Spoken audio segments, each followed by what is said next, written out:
Bismillah, Assalamualaikum warahmatullahi wabarakatuh.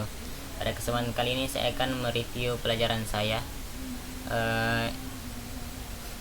dan yang kemarin sampai function, dan sekarang saya akan melanjutkannya itu sudah sampai function parameter. Nah, kita langsung saja akan membahas itu function parameter. Kemarin kita membahas tentang function, cara membuat function dan cara memanggil function. Nah, sekarang kita akan mempelajari parameter function. Parameter function ini kegunaannya kita bisa mengirim informasi ke function yang ingin kita panggil. Nah, untuk parameter itu ada dalam kurung setelah nama functionnya. Nah, di sini kita baru mengisi nama function. Seperti contohnya di sini ada first name dan last name. Ini untuk menyimpankan informasi atau data yang akan nanti dikasih muncul. Kurang lebih seperti ini. Dan cara memanggil functionnya kurang lebih dengan nama function. Lalu datanya isinya kita mau kasih apa. Kurang lebih seperti itu. Lalu ada function return value. Nah, secara default sebenarnya function itu tidak menghasilkan value apapun. Namun jika kita mau, kita bisa membuat sebuah function mengembalikan value, yaitu menggunakan kata kunci return. Nah, function ini bisa mengembalikan ya satu data. Jika kita ingin mengembalikan beberapa data sekaligus, kita bisa menggunakan array sebagai return value-nya. Nah, contoh untuk return value-nya kurang lebih seperti ini. Ini mana ada function say hello, ya kurang lebih sama seperti di awal tadi. Di dalamnya ada variabel say. Lalu sinilah kegunaan return, dan akan mengembalikan say ini, mengembalikan nilainya. Kurang lebih seperti itu.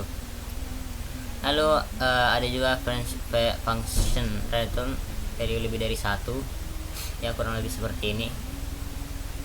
Ini cara kerjanya.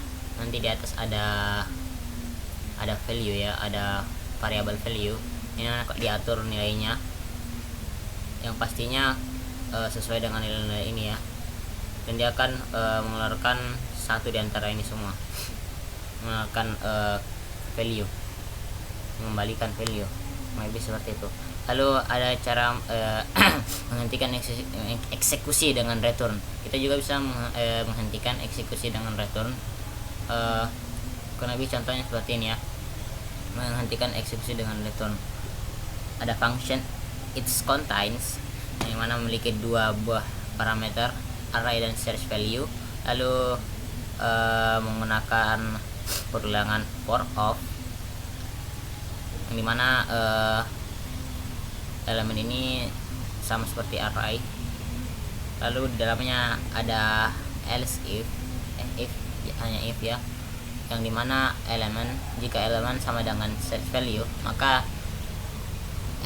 jika elemen sama dengan search value, return true, dia akan mengembalikan true.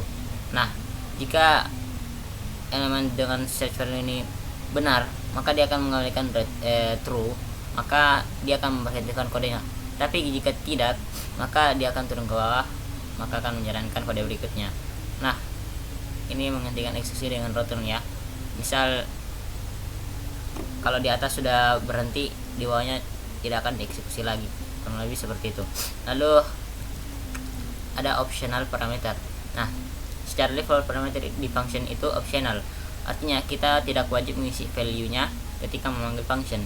Jika tidak ada value yang kita kirimkan ke parameter ketika memanggil function, maka secara otomatis parameter tersebut bernilai undefined. Nah, misal nih, kita hanya mengisi kolom pertama yaitu first name echo.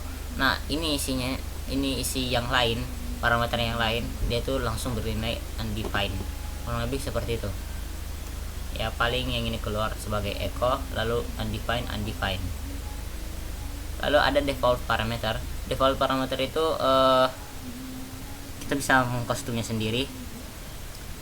Default parameter itu opsional, kita bisa isi. Artinya kita bisa memberi value terhadap parameter. Nah, kita bisa memberi value awal, yang dimana ketika misal tidak dikerjakan, maka dia akan mengambil value yang kita kasihkan tadi. Nah, beda dengan jika kita tidak mengisinya, maka bernilai undefined, lebih seperti itu. Dan contohnya seperti ini. Nah, default parameter, kita bisa mendefault parameter. Sini contohnya ada function regis dengan dua buah parameter, ada name dan gender. Nah, cara supaya default parameter kurang lebih seperti ini. Kita beri tanda sama dengan, lalu isi defaultnya nanti apa. Nah, misal di sini sini ya, yang kedua ini register yang kedua ini Udi, dia tidak memberikan nilai ke parameter yang kedua, dia hanya memberikan ke yang satu, maka nanti yang muncul adalah unknown. Tapi kalau seperti ini, maka tetap bakalan undefined. Kenapa? Karena aslinya ini kalau tidak diisi, dia itu ya isinya tetap undefined ya, kurang lebih seperti itu kayaknya. Kurang lebih seperti itu. Lalu ada res parameter, yang dimana res parameter ini adalah fitur res parameter ini adalah fitur dimana kita bisa mengirim data sebanyak-banyaknya pada satu parameter, dan secara otomatis akan dikonversi menjadi array. Untuk membuat res parameter ada ketentuannya. Res parameter hanya boleh, yang pertama, res parameter hanya boleh ada satu di function, tidak boleh lebih dari satu. Terus hanya boleh berada di posisi paling akhir, jadi dia tidak boleh di tengah ataupun paling awal, kecuali hanya satu parameter saja, hanya parameter res ini saja, maka ya di awal lah, mungkin di mana lagi. Lalu di bahasa programan lain ada juga yang bilang ini adalah variabel argumen. Dan contoh res parameter itu kurang lebih seperti ini, yang dimana dia memiliki tanda titik 3 ya sebelum namanya, kurang lebih seperti ini. Nah, spesialnya ini dia bisa mengambil banyak nilai. Nah, di sini ada contohnya, yang dimana sum ini name ini mengambil orange, lalu data dia mengambil sisa-sisanya, dia akan mengambil semuanya yang tersisa. Jadi semua ini otomatis masuk di sini, kurang lebih seperti itu. Dan nanti dikembalikan sebagai array. Dalamnya ini akan dijadikan dikonversi menjadi array. Sini ada perulangan menggunakan for of, yang dimana dia akan ditambah totalnya, kurang lebih seperti itu. Lalu ada spread syntax. Kadang kita terlanjur memiliki data berupa array, tapi untungnya kita juga bisa mengirim array ke res parameter. Nah, misal kita sudah punya data array ini, terlanjur. Nah, terus kita ingin memasukkannya ke data res parameter tadi. Nah, ada caranya, itu menggunakan titik 3. Contohnya itu seperti ini ya. Nah, misal kita sudah punya array di sini, ini array itu ditutup dengan tanda kurung seperti ini ya, yang kotak ini. Nah, ini disebut array. Nah, kalau kita tidak menggunakan tanda titik, maka nanti kalau masuk dalam data ini, dia bakalan nggak jadi array, malah jadinya jadi apa ya, tetap ada koma-komanya, kurang lebih seperti itu. Nah, caranya untuk mengatasinya itu menggunakan tanda titik 3 ini ya, maka akan dikonversi ya sama aja kurang lebih, tapi menghindari itulah. Nah, kurang lebih seperti itu. Lalu ada argumen object. Nah, dulu sebelum res parameter, sebelum ada fitur res parameter, JavaScript sudah ada fitur yang bernama argumen object. Ini adalah fitur ini kita bisa mengambil semua parameter dalam bentuk array dengan menggunakan objek bernama arguments. Nah, yaitu arguments ini gimana? Saya pernah pelajari juga untuk arguments, yang mana ada function. Nah, kalau perbedaannya itu kalau argumen dengan res parameter, dimana res parameter ini kita bisa isi banyak parameter, terus kita tinggal isi parameter yang terakhir untuk menampung data. Nah, kalau argumen dia akan mengambil semua data yang ada di dalam parameternya tidak kosong. Nah, nanti di for of kita mengisi di bagian data ini arguments. Nah, setiap ada yang masuk ke sum, dia akan memasukkan datanya semua ke argumen ini, kurang lebih seperti itu. Jadi ya diambil semua ke argumen tersebut. Nah, dia itu tidak ada parameter kalau menggunakan arguments, kurang lebih seperti itu. Dan ini contoh kode arguments. Di sini dia nilainya parameternya tidak ada, dan ada argumen di sini for of, dan langsung arguments ini mana ini akan mengarah ke sini ya, ke all ini, kurang lebih seperti itu. Lalu function sebagai value. Nah, kita bisa menggunakan function sebagai value. Function tidak hanya bisa digunakan sebagai kode program yang dieksekusi, tetapi bisa juga sebagai value. Artinya function ini bisa disimpan di variabel. Nah, contohnya seperti ini. Kita punya function say hello, kita bisa masukkannya di variabel ini. Kita punya variabel say. Nah, kalau kita ingin menggunakannya, kita bisa menggunakan lewat say atau langsung kita bisa menggunakan lewat functionnya. Lebih seperti itu. Artinya ini say hello ini dibungkus dalam variabel say, kurang lebih seperti itu contoh pemahamanku. Lalu ada function di parameter. Nah, kita juga bisa menyimpan function di parameter. Nah, ini tadi yang di atas yang ini. Kita bisa menyimpan function di parameter. Ini agak aneh ya. Nah, let's say hello. Nah, di sini ada function give me name. Nah, di sini dia di sini parameternya tuh callback, dia akan memanggil ini ya, echo. Lalu di awal dia memanggil say hello, berarti dia memanggil function say hello, yang dimana isinya itu yang mana isinya itu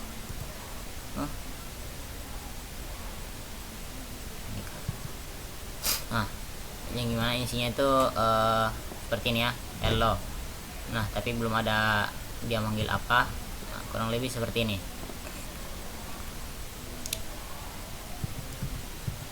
Itulah. Lalu ada anonymous. Apa sebutnya saya lupa. Yang penting ini anonymous function. Lalu sebelumnya kita selalu membuat function dengan nama. Kita juga bisa membuat function tanpa nama function, atau istilahnya adalah anonymous function. Kita bisa membuat anonymous function dalam sebuah variabel, atau bisa juga kita buat ketika mengisi parameter. Nah, contohnya itu seperti ini, yang dimana kita bisa membuat variabel, lalu di dalamnya kita baru membuat functionnya. Dan kurang lebih seperti ini tanpa nama, karena udah dibungkus oleh say, variabel say ya, kurang lebih seperti itu. Lalu anonymous function di parameter, kurang lebih seperti ini, yang dimana dalam kita bisa mengambil membuat function dalam function ya, dalam parameter, kurang lebih seperti ini. Lalu function dalam function, kita bisa membuat function dalam function. Tidak ada batasan di mana kita bisa membuat function. Nah, kita bisa buat function dalam function lagi dalam function. Termasuk jika kita ingin membuat function di dalam sebuah function, kita bisa melakukannya. Function yang terdapat di dalam kita sebut inner function. Ini yang di dalam ya, inner function hanya bisa diakses di tempat kita membuat functionnya, tidak bisa diakses dari luar functionnya. Nah contohnya itu seperti ini, ada function outer yang dimana di dalamnya ada function inner. Nah ini kalau manggil dalam function outer ini dia manggil inner, maka ini kan jalan dengan benar. Lalu di luar dia panggil outer. Nah outer ini juga akan jalan tanpa error. Nah ketika kita manggil inner dia akan error karena ini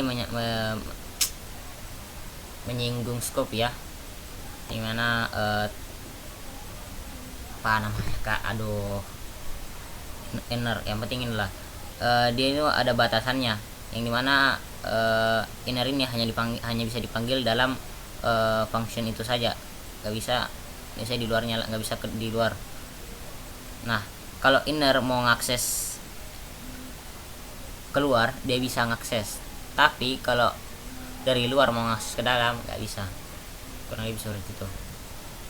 Nah ini yang saya bilang scope ini merupakan area akses sebuah data.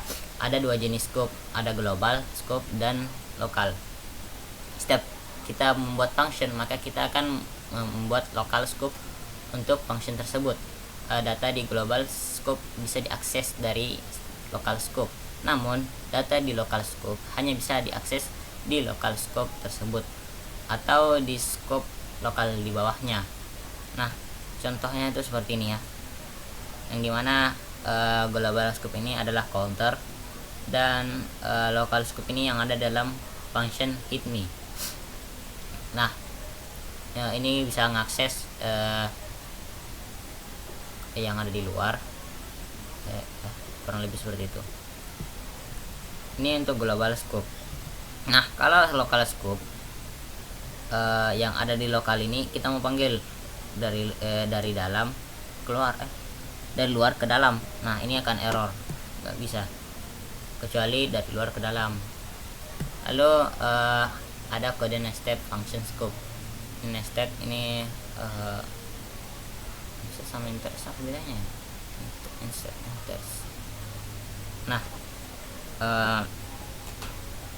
sini kita dikasih contoh ini mana ada function freeze dengan variabel freeze variable. Nah yang dalam function yang dalam ini bisa ngakses yang freeze variable, namun nggak bisa sih ya, ini kalau nested function seperti ini ya kurang lebih. Mungkin hanya itu yang dapat saya sampaikan, kurang dan lebihnya mohon dimaafkan. Mungkin kurang dari penyampaiannya agak membosankan. Mungkin hanya itu yang dapat saya sampaikan, kurang lebihnya mohon dimaafkan. Wabillahi taufiq wal hidayah. Assalamualaikum warahmatullahi wabarakatuh.